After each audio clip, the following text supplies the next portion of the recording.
கன்னியாகுமரி மாவட்டம் பத்மநாபம் சட்டமன்ற தொகுதி மக்கள் ஏன் நாம் தமிழர் கட்சியின் விவசாய சின்னத்தில் வாக்கு செலுத்த வேண்டும்?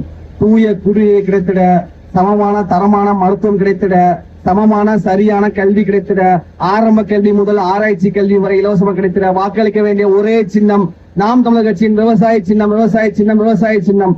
அண்ணன் சீலன் அவர்களுக்கு விவசாய சின்னத்தில் பெருவாரியான வாக்குகள் தந்து வெற்றி பெற செய்யுமாறு வேண்டியுரிமை கேட்டுக்கொள்கிறோம். 1000 ரூபாய் கொடுப்பான், 2000 ரூபாய் கொடுப்பான். தயவு செய்து வாங்காதீங்க. வாங்கினா ஓட்டுக்கு காசு வாங்குறது பாவம், ஓட்டுக்கு காசு கொடுக்கறதும் குற்றம். வாங்காதீங்க. 1000 ரூபாய் கொடுப்பாங்க, 2000 ரூபாய் கொடுத்தாலும் வாங்காதீங்க. ஓட்டுக்கு காசு வாங்குறதும் பாவம், ஓட்டுக்கு காசு கொடுக்கறதும் குற்றம். வாங்கவும் செய்யாதீங்க, கொடுக்கவும் செய்யாதீங்க. ரொம்ப தப்பு. உங்களோட கொள்கைகளையும் கோட்பாடுகளையும் சொல்லி ஓட்டு கேளுங்க. 1000 ரூபாய் வாங்கினீங்கன்னா நாளைக்கு உங்களுக்கு 2000 ரூபாய் ஏமாத்துறதுதான் பார்ப்பான். இன்னைக்கு உங்களுக்கு 1000 ரூபாய் கொடுக்கான்னா அவன் எதுக்கு உங்களுக்கு சும்மா கொடுக்க போறான்? 1000 ரூபாய் இன்னைக்கு கொடுத்தான் அப்படின்னா பின்னாடி உங்களுக்கு 2000 ரூபாய் புரிஞ்சுட்டு தான் பார்ப்போம். அரசியல்வாதிங்க தயவு செய்து ஓட்டுக்கும் காசு வாங்காதீங்க. ஓட்டு காசு வாங்காதீங்க. சிந்திச்சு 2026 மக்கள் வாக்களிங்க. கன்னியாகுமரி மாவட்டத்துல இருக்கிறதுலே அதிகமா படிப்பறிவு உள்ள மக்கள் மாவட்டம். அதெல்லாம் சிந்திச்சு வாக்களிச்சு நாம் தமிழர் கட்சியின் கொள்கையை படிங்க. படிச்சுட்டு வாக்களிங்க. தயவு செய்து வாக்களிங்க.